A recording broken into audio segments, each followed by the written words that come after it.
Good afternoon on a beautiful day in the state of Washington. It's great to see you here in person again.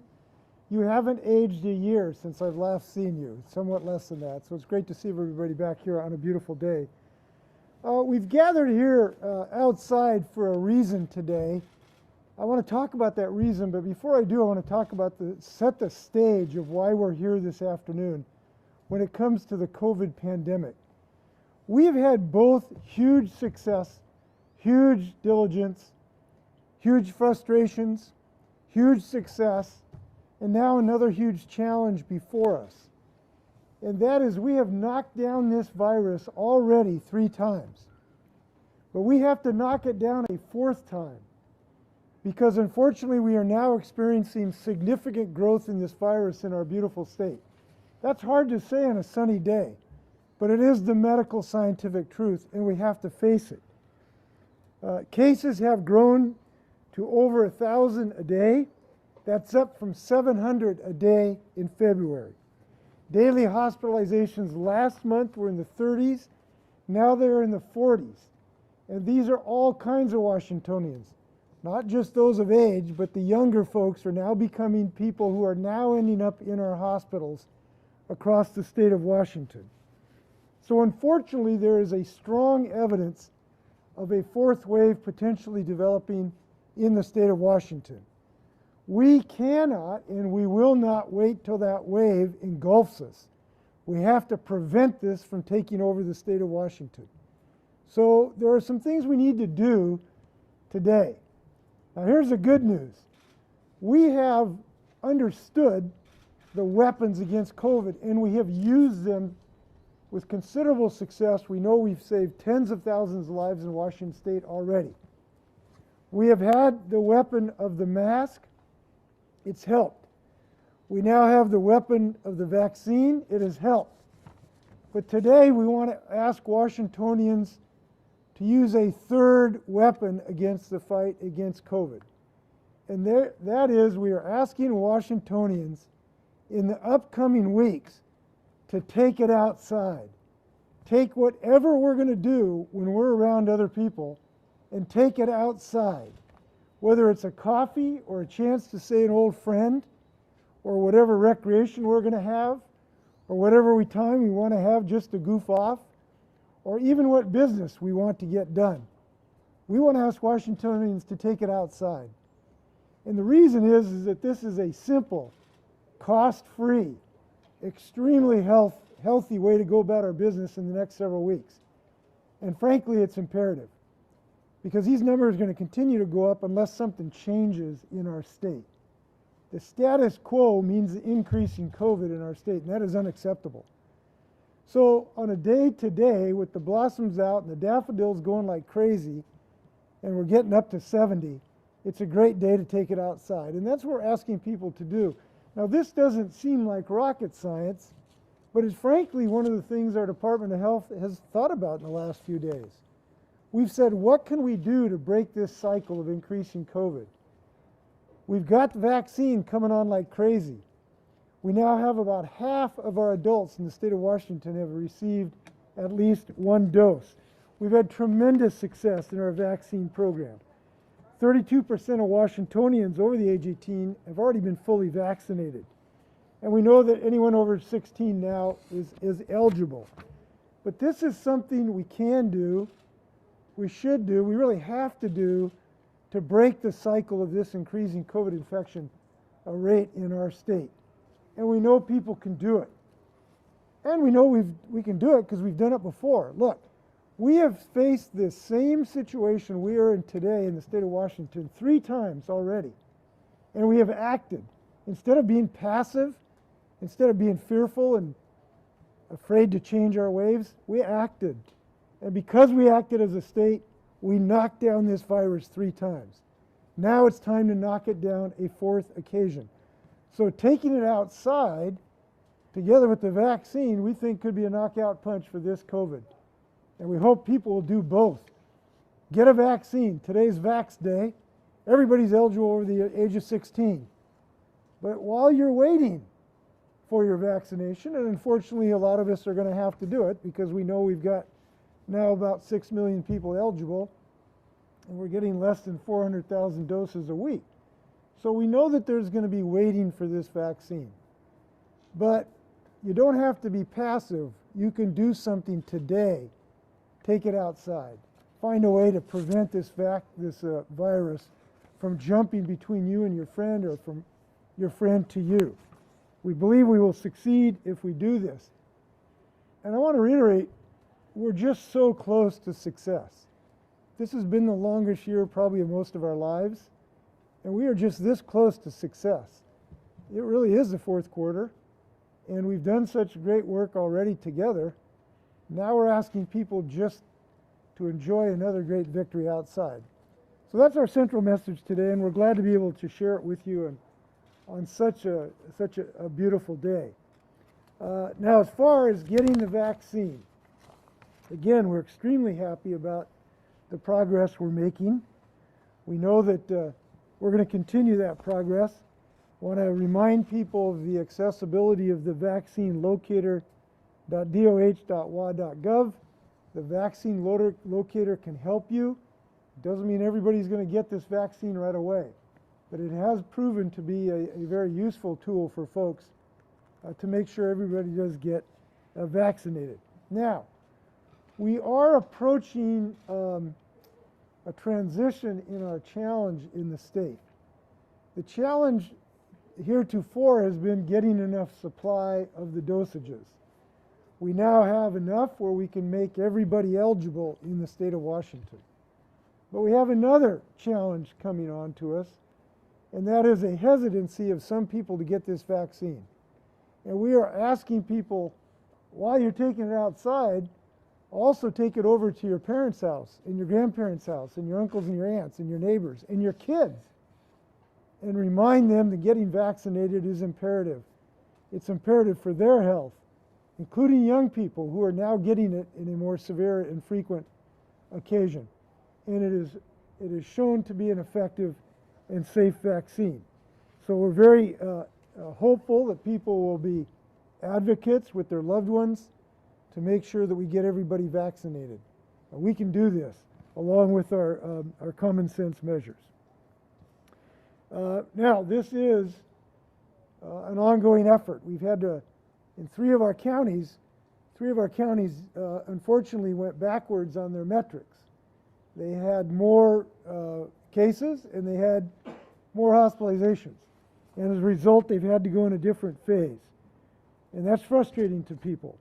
But these are extraordinary times, and they require extraordinary measures still. We are not out of the woods. We just are not out of the woods, but we are at a position where we know we can do this.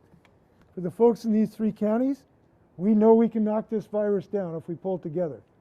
If we mask up, if we take the vaccine, if we take it outside, we're going to knock this thing down again. So I speak in confidence with these three counties, and I speak in confidence that other counties, if they join us, will continue progress in this regard. Legislative update. Very pleased about the progress that's being made. I think that we are very close to an extremely productive legislative session. And that's good to say, given that this has had to be remote. A lot of folks thought that it would be impossible to produce meaningful legislation this year. In the next week, we will possibly get over the goal line on homelessness issues, on police accountability issues, on a whole host of equity issues. Great progress is being made. I do want to mention one, though, that really is imperative to get done, and that is our bills to attack climate change. There are now two bills pending in the legislature that have moved forward in both chambers. That's the Climate Commitment Act, which puts a limit on carbon pollution, and the Clean Fuel Standard, which gives people better options for cleaner fuels. These things are so close to passage, and it is imperative to get work done this year on climate. So we're excited about the next week. It could portend really, really big progress for the state of Washington. And I want to congratulate the legislators who've done so much in this remote year. It's been great to see. With that, we have Lacey Fernback and Nick Struley are both here with me to answer any questions. You may fire when ready, Gridley. Governor, you spoke of the 3 counties that'll be rolling back tomorrow. You did receive a letter late last week from a variety of groups across the state asking for you to hold off on that for 3 weeks. Given the lag in some of the data that's informing your decisions and the fact that vaccinations are moving forward at a pretty steady clip, why did you reject that request? Well, we did it as we have throughout the last year based on science. And the science has told us that the virus is not waiting for us. I know we feel like we're done with the virus, but the virus is not done with us. And when I see these numbers every morning going up, it's extremely disconcerting. And they are going up quite rapidly. And so the virus doesn't just allow us to call a timeout. We don't get timeouts in this effort. And that's why we've had to act. And we've unfortunately seen some other states that have not taken this action that are now are seeing extreme problems in their hospitals and extreme surges. We do not want to get into that position. I heard one of the critics of this policy say, well, our hospitals aren't full today. Yeah, that's right. We don't want to get them full. We want to cut this thing off at its knees before we get into that position. It's too late to wait if we do not act in this position or at this moment, fundamentally because the science demanded action now. The action we've taken has been quite measured. It has affected, fortunately, only 3 counties. It is rolled back. There are still businesses that are open. They've had reduced capacity. Is it I think, a well-calibrated policy to respond to this continued pandemic that we face? That's the best way to answer your question. I do want to tell people that this is not without a lot of thought. Listen, the concerns that folks sent to us in the letter, we feel those. Anytime you restrict a business, you don't do this cavalierly. We've thought deeply about this. We modified actually one of our situations which sent counties back only if they missed 2 of the metrics. But fundamentally, we're about saving lives in the state of Washington, fundamentally, and that's what we're doing. I will reiterate, the decisions we made have been criticized with some frequency, but they are saving lives in the state of Washington. We've saved over 17,000 lives because of the decisions we made that other states did not make. So we are continuing on that course. I think it's the right one. You expressed concerns about hesitancy, and so can you talk a bit about whether you have increased concerns that because of the pause of the J&J vaccine that will increase hesitancy among people in the state? And then California officials have said that they are going to reconvene that Western Scientific Review work group. Is Washington going to be part of that, and what do you hope to see from that? Well, I assume we'll be part of that discussion to some degree. I can't tell you in what fashion. I haven't talked to Governor Newsom about that. But we will be very confident when we renew using the J&J vaccine. I think it's quite likely that we will. We'll make sure before we do that we're very confident about its safety. The situation is, yes, there is concern that this could cause increased hesitancy, but from what we know right now, I hope it will not. And there is good reason for it not to do this. And the reason is that this is a life-saving product. It reduces hospitalization deaths with a very, very high rate. And so far, we've seen out of just under 7 million doses, like 6 people who've had this event, which may or may not be tied to the vaccine. Now, to put that in context, that is less than a 1 in a million chance. An average American is more likely to get struck by lightning, literally, than to have a problem with this vaccine from the information we have today. And what we know in our daily lives is we have decided to take medicine that sometimes do have some potential side effects. Oral contraceptives are well known. They do have some, on occasion, side effects, which are much, much, much, much more frequent than 1 in a million. But we've decided it's good for us in our individual behavior. So I believe in the ultimate analysis that we will see that these things are healthy, but we'll make sure that they are before this starts in every way that we can. I'm confident that the administration has taken a very cautious approach to this, and I'm very confident that we'll get the scientific right decisions.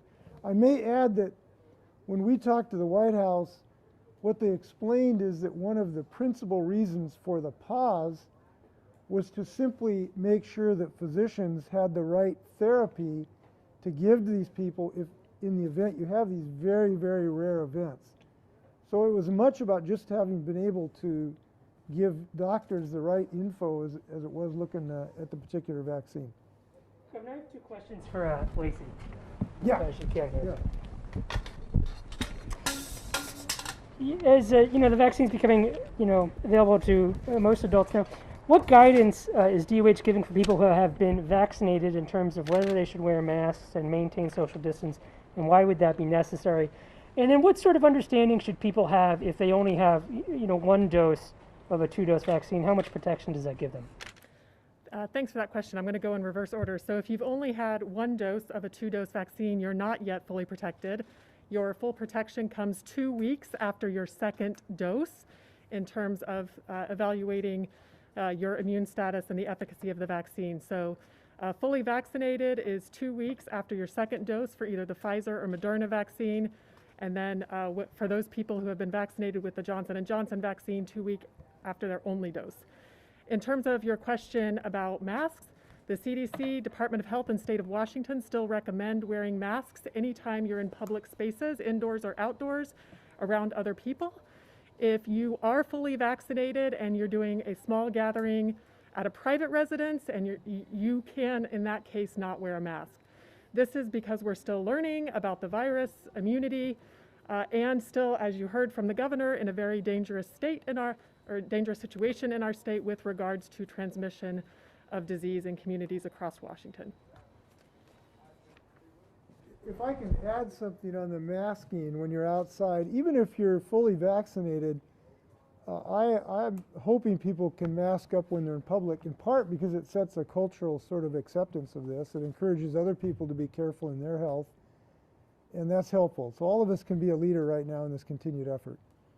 Why don't we just kind of go around the horn here? Where do you think help us peer around the corner, and as you see the vaccination numbers going up, and you see at the same time the case rates rising, but generally, like, do you think we need to get to 50% vaccinated where you could then start to back off more and reopen things more? Do you think we need to get to herd immunity, which might not happen because of vaccine hesitancy?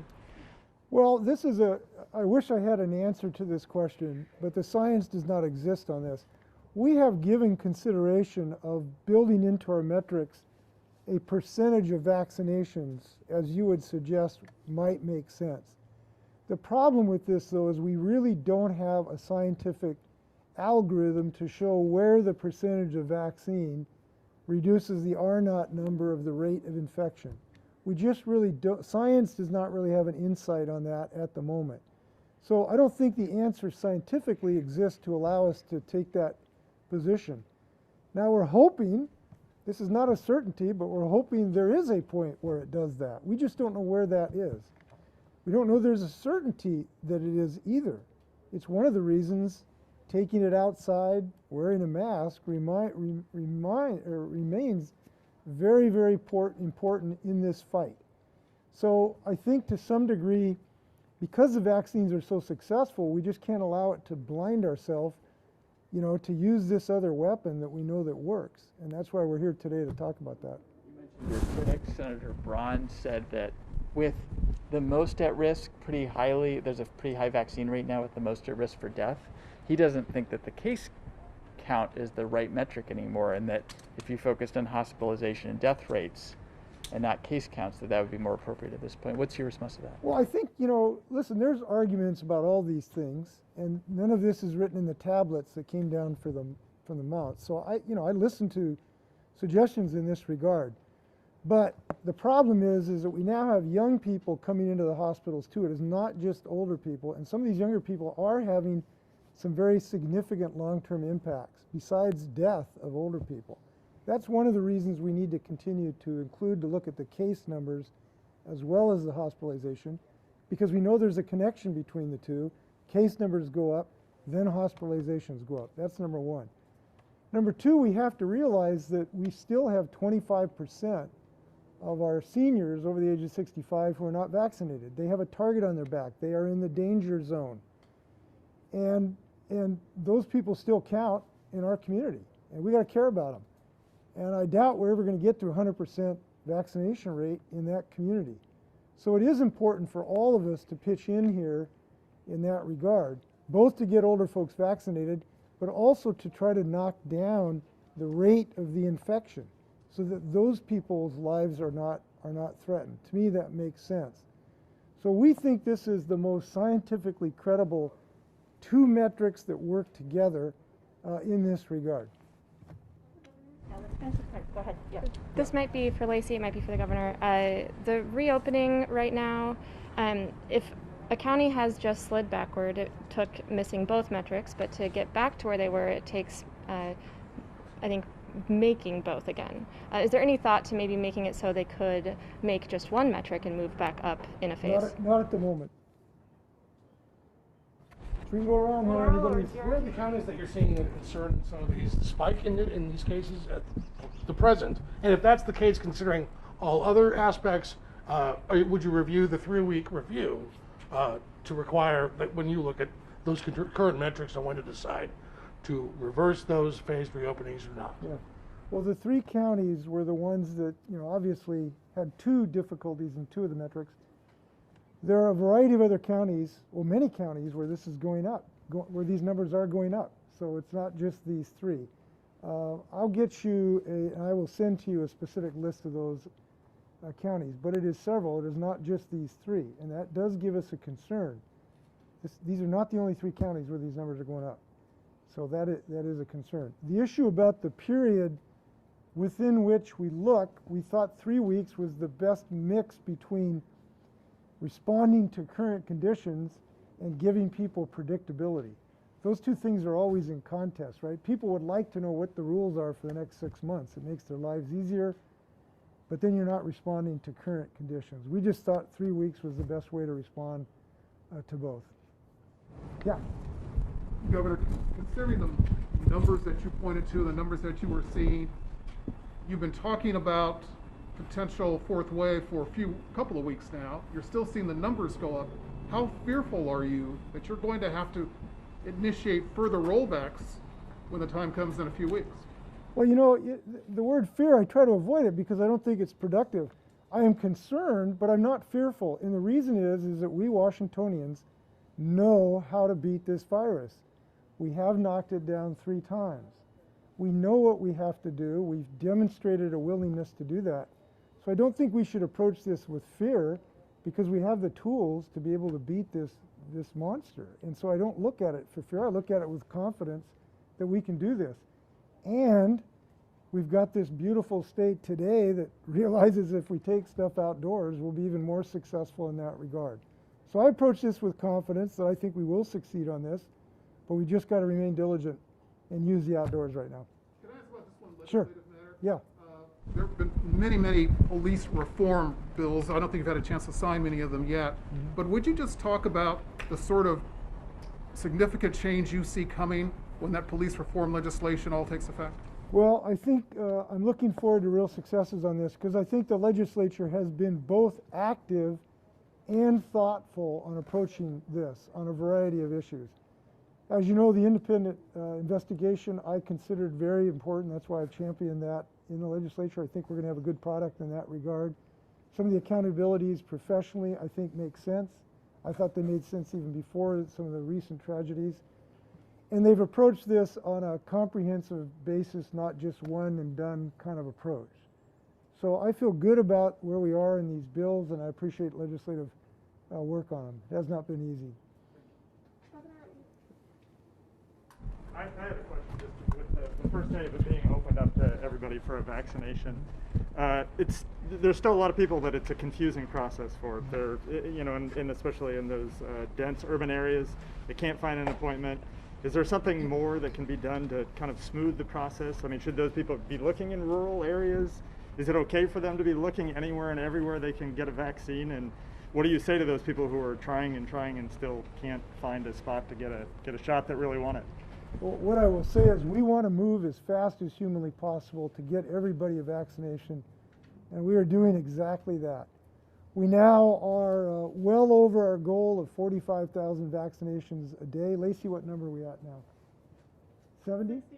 62. So our goal was to be able to give Washingtonians 45,000 doses a day. We're doing 62,000 doses a day. Help is on the way.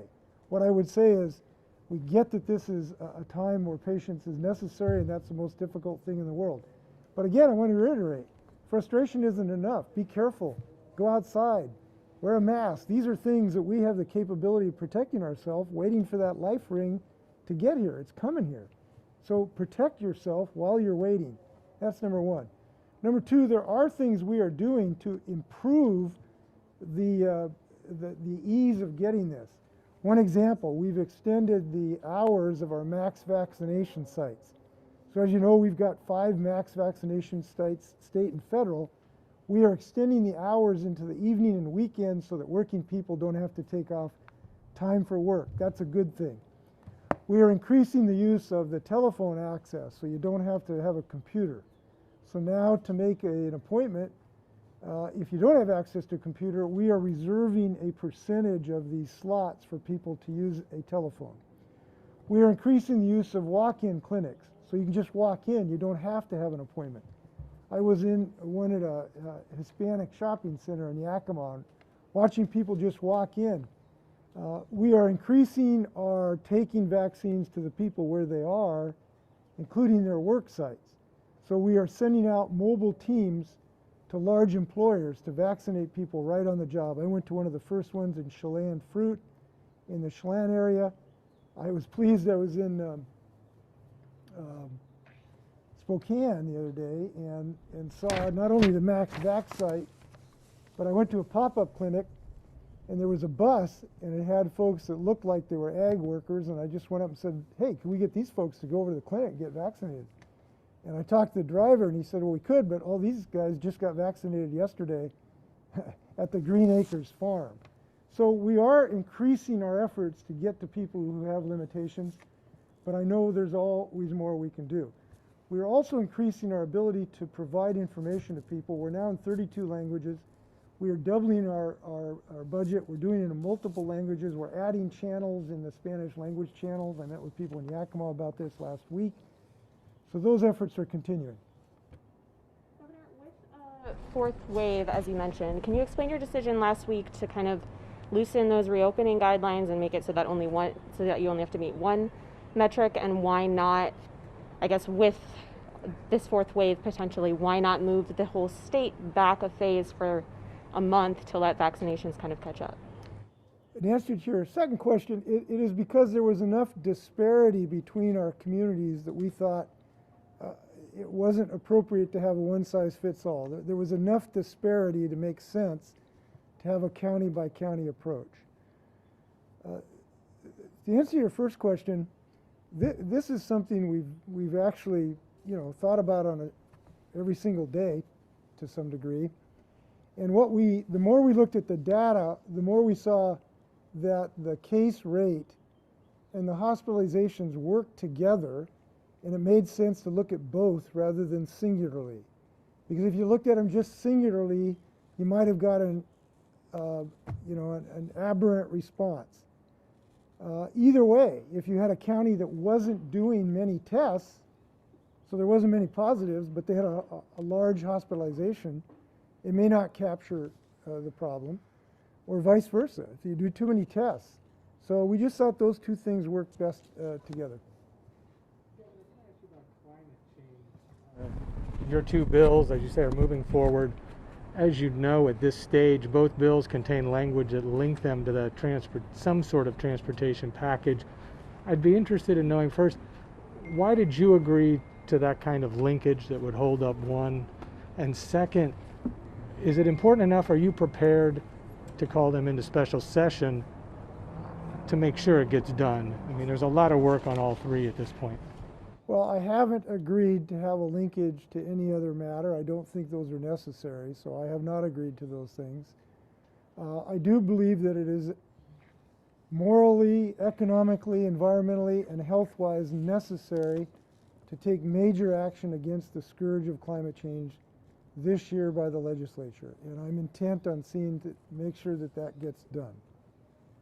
I have a legislative question as well. Yeah. You might have heard the Republicans are calling for action on executive powers. At this point, do you feel that the legislators should have more of a voice in these sort of proclamations and such going forward? Well, the legislators do have a voice. They have the ability to pass legislation. So they are involved in this today. They're in session. They have the ability to introduce bills, and I'm not keeping them from introducing bills. In other words, the legislative is in session. They do have a voice. They get votes, they get motions, they get amendments. So they have that ability today to be engaged in this. I would point out that I don't think it's necessary to restrain executive authority, in part because we've had now dozens of challenges against the use of our executive authority to save lives. Every single one of those has resulted in a ruling in favor of the governor. Every single one.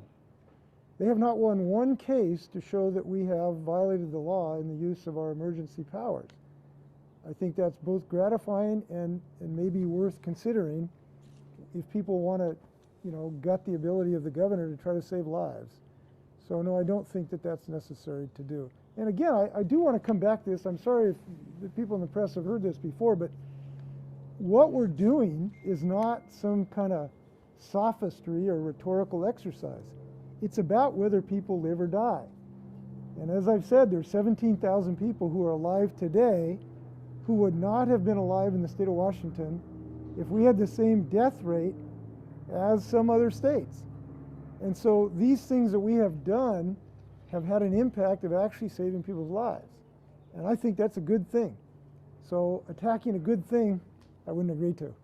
I think Promo TV, you guys haven't gone yet, right? Go ahead. Yeah. Thanks for your time, Governor. My question was, a lot more counties would be rolling back to phase 2 tomorrow if the metrics hadn't been adjusted, but numbers of cases are starting to creep up. Like I was checking the numbers for King County, and we're creeping up to 198 cases per 100,000 people. What's your message to those counties, in light of us heading into this fourth wave in the context of why we're here today? My message is take it outside.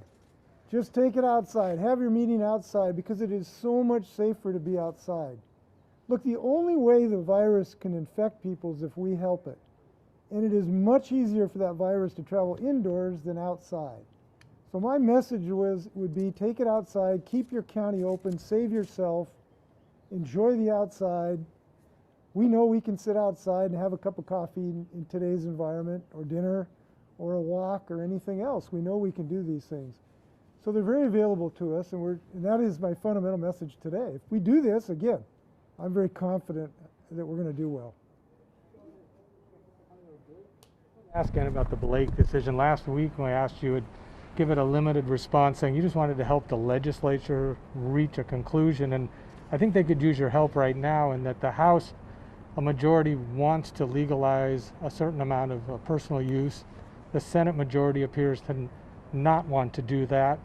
As the third person who would have to sign the bill, do you support allowing people to have some amount of drugs for personal use, have it legal?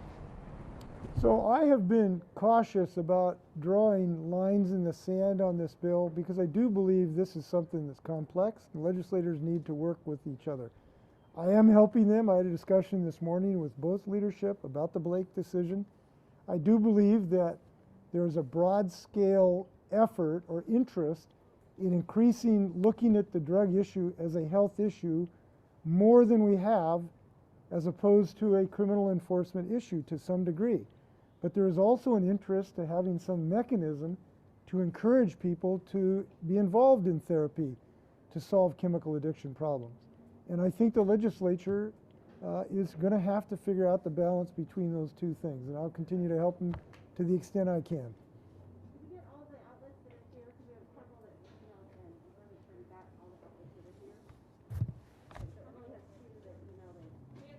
From Cairo Radio. First, due to the Pierce County rolling back to phase 2 tomorrow, a couple has had to disinvite dozens of guests for their wedding, as capacity will be reduced. In the past, you've allowed flexibility for events like this and similar rollbacks. Do you consider doing anything like this time? And then second, how does rolling a single county back to phase 2 stop the virus from spreading if people from that county are still traveling around the state for spring break, tourism in the nice weather, and to get vaccines in eastern Washington? Well, listen, when you roll back a county, you have an impact on 1 million people. That's significant. This has been a significant step. This will reduce the interactions where the COVID virus can jump from one person to another for 1 million people. That is a lot of people that we believe that we can potentially save their lives by taking this step. It's not an insignificant number of people that we are impacting. Yes, whether people walk across the street to a different county, you bet. But what we have found is that when we take these actions, we reduce infections and we save lives, and that's why we've taken this action. The wedding issue, look, it's hard. These are frustrations. I hope the couple will have a great wedding. I hope they have a future where they can all celebrate as much as they can, and I wish them well. I hope they have half as much luck in marriage as I have had. Anything else? When's the last time you had a press coverage this size, and what's the significance? I don't know. Maybe when was it? Anybody know? A year ago, 9 months ago. It's good. It's It's as if this is being used as an example, but I don't think it's really going to see this. well, it is an example because I feel very safe in this environment. We're outside where there is a dramatically reduced rate of infection. We're wearing masks, and I feel very safe in this environment. It would be less so if we were inside, kind of more shoulder to shoulder, right? Even though I've been doubly vaccinated. And again, even though I've been doubly vaccinated, it still makes sense to be careful around people. So I'm really happy to see you again. I'll look forward to our next outside conference. Anything else? Closing? 1, 2, 3. Yeah. You said a few minutes ago about the climate change. Your original cap and trade bill did include language that would allow some money to go different places, including transportation. The current version specifically has amounts for transportation of all sorts. Are you saying you oppose that specificity? And if so, what would you like to see instead? I don't think it's necessary to limit the application of either of the climate bills depending on what expenditure is made from a particular source for transportation. There is no logical reason to do that except to intrude on the ability to protect people from pollution. So I don't favor that approach. But today that's being worked on. There are quite another avenues to solve this problem. And I can report to you that there are an increasing number of legislators that are coming to focus on these two bills and be in favor of them. I've been very encouraged in conversations the last few days with members who, as they've come down to the end of the section, are now understanding it's time to put up action, and they're willing to do it. I'm very pleased about where these bills are right now. Thank you very much. Be well. Go Mariners.